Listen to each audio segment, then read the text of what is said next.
bismillaahir rahmaanir rahiim. Assalaamu calaykum waraxmatullaahi tacaala wabarakaatu. kulan wacan oo wanaagsan daawadayaal ku soo dhawaada Somali News channelkeena oo laga barateen wararkii ugu dambeeyay gudaha iyo daafaha caalamka. waa axad taariikhdu waxay ku beegan tahay 5 bisha koobaad sanadka 2020. qodobada barnaamijka idinku heynana waxaa kamid ah madaxda maamulada Jubbaland iyo sidoo kale Puntland oo Garowe ku kulmi doona iyo Axmed Madoobe oo ku soo wajahan magaalada Garowe. haddaba maxay ka wada hadli doonaan barnaamijka ayaad ku maqli doontaan.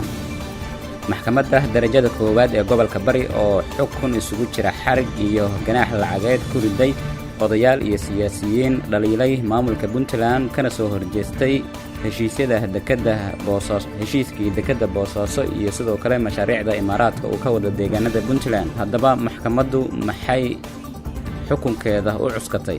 Kenya oo joojisay duulimaadyadii diyaaradaha ee gobolka Lamu kadib markii Al-Shabaab garoon diyaaradeed oo halkaasi ku yaallay weerar ku qaadeen. wakiilka qaramada midoobay iyo gudoomiyaha aqalka sare oo ka wada hadlay arrimaha doorashooyinka dalka Soomaaliya xilli khilaafka madaxda dawladda dhexe iyo sidoo kale maamul goboleedyada ay taagan tahay. haddaba Soomaaliya 2021 doorasho ma ka dhici doontaa? barnaamijka ayaan ku faaqidi doonaa oo ku maqli doontaan. madaxweynaha Mareykankana waxa uu sheegay in weerar cirka iyo dhulka ay ku qaadi doonaan Iiraan. haddaba Iiraan maxay uga jawaabtay weerarkaasi? qodobadaas iyo qodobo kale ayaan kugu heynaa barnaamijka oo aad ku daawan doontaan. u diyaar garooba mar kale iyo barnaamijka oo faahfaahsan.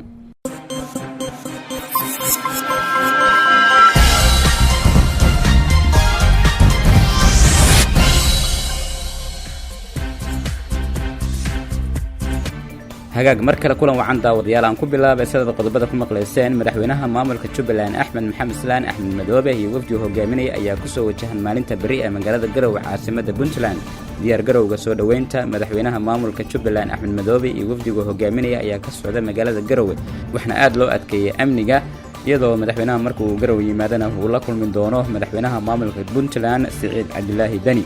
kulanka ayaa waxaa looga wada hadli doonaa adkeynta xiriirka maamulada Puntland iyo Jubbaland iyo sidii ay isaga kaashan lahaayeen horumarka labada dhinac. waxaa sidoo kale arrimaha laga hadli doona kamid ah doorashada 2021 iyo mowqifka maamulada Jubbaland iyo Puntland xilli dawladda federaalka Soomaaliya khilaaf xoogan ka dhex taagan yahay iyadoo dawladda ay isan aqoonsaneen maamulkaasi Axmed Madoobe doorashadiisa.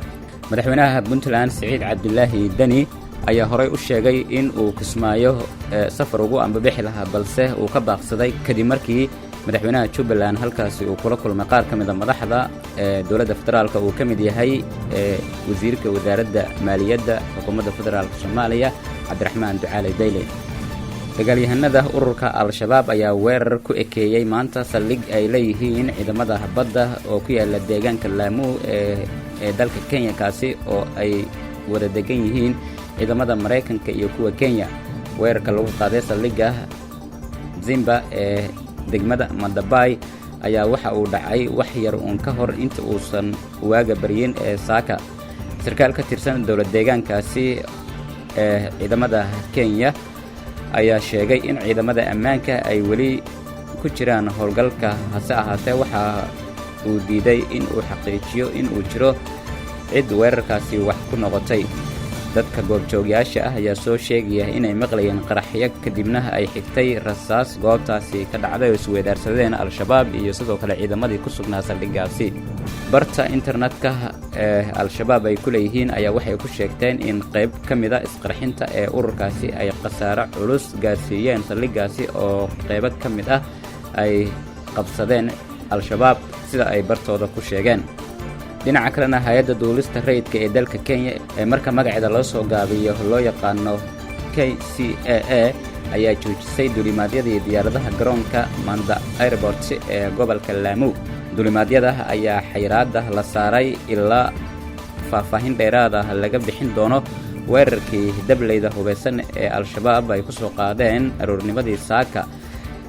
saldhiggaasi militariga ee Kenya iyo Mareykanka ay ku leeyihiin gobolkaasi Lamu. shirkadaha duulimaadyada ee Fly 540 iyo Fly Skyward Express ayaa xaqiijiyay in ay baajiyeen duulimaadyadii ay maanta ku tagi lahaayeen garoonka diyaaradaha ee Manda Airport ee gobolka Lamu kadib amar ka soo baxay shirkadda KCAA. maxkamadda darajada koowaad ee gobolka Bari ayaa maanta xukun isugu jira xarig iyo ganaax lacageed ku riday siyaasi Muuse Cali Jaamac iyo waliba qaar ka mid ah nabadoonnada gobolka Bari oo la xirnaa kadib markii maamulka Puntland ay ku eedeeyeen in ay gacanta u geliyeen mashaariicdii Puntland ee Imaaraadka Carabta sida dekada iyo sidoo kale goobo ganacsi. siyaasi Muuse Cali Jaamac, nabadoon Cabdilaahi Yuusuf Buux iyo nabadoon Cawad Aadan Maxamed ayaa lagu xukumay 3 bilood oo xabsi ah iyo ganaax lacageed oo dhan cadadkiisa $500 oo doolarka Mareykanka. nabadoon Cabdicasiis iyo nabadoon Maxamuud Aadan Roobleh ayaa maxkamaddu waxay ku xukuntay 2 sano oo xabsi ah iyo sidoo kale ganaax lacageed oo gaaraya $1,000. gudoomiyaha maxkamadda gobolka Bari Abuukar Cabdinuur ayaa xukunka maxkamadda sidan ugu dhawaaqay. Cawad Ceel Maxamed Faarax 7 jira in lagu helay warar been abuur si waafaqsan qodobka 328 oo ka mid yahay been abuur madaxda sarsare ee dawladda iyo kelmado ah in shacabka la gatay hantidina la gatay taasoo uusan cadeyn u hayn. Cabdilaahi Yuusuf Buuxe maxkamaddu waxay ku heshay warar been abuur ah kuwaas oo ah dalka in la gatay iyo ilhaameen ciidamada xoogga ama ciidanka dawladda aflagaado iyo banayn ammaanka magaalada Boosaaso oo uu sheegay in ciidanka magaalada laga saaro oo magaalada la baneeyo si waafaqsan qodobka 328. Muuse Cali Jaamac waxaa lagu helay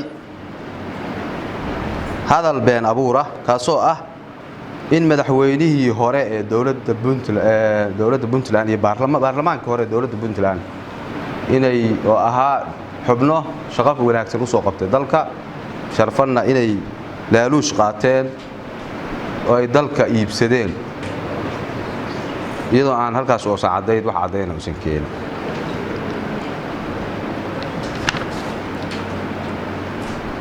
Rooble Maxamed Aadan Rooble maxkamaddu waxay ku heshay warar been abuur aflagaado mas'uuliyiinta sarsare ee dawladda ilhaameyn madaxweynihii hore ee dawladda Puntland kicin dadweyne iyo abaabulid burburka dawladda Puntland caburin bulshada kicin in la caburiyo bulshada aflagaado laamaha ammaanka ee dawladda hanjabaad iyo u bareerid xoogag hubeysan in la keeni doono la samaysan doono. iminkana magaalada Muqdisho ergeyga gaarka ah qaramada midoobay ee Soomaaliya James Iswaan ayaa maanta Muqdisho kulan kula qaatay gudoomiyaha golaha aqalka sare ee baarlamaanka Soomaaliya Cabdi Xaashi Cabdilaahi. kulanka ayaa labada dhinac waxa ay uga wada hadleen qodobo ay ka mid yihiin sharciga doorashooyinka kaasi hor yaala hadda aqalka sare ee Soomaaliya.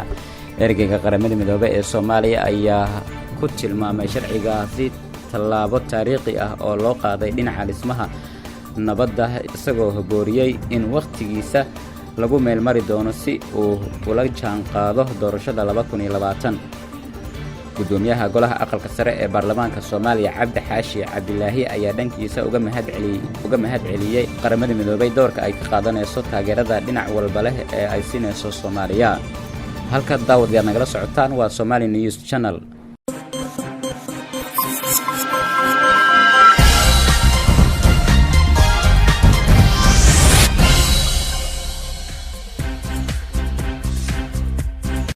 madaxweynaha dalka Uganda Yoweri Museveni ayaa bilaabay socdaal dhinaca lugta ah ee uu ku marayo keymaha socdaalkaasi oo masaafo dhan gaaraya 195 kilomitir isla markaana qaadan doona 6 maalmood.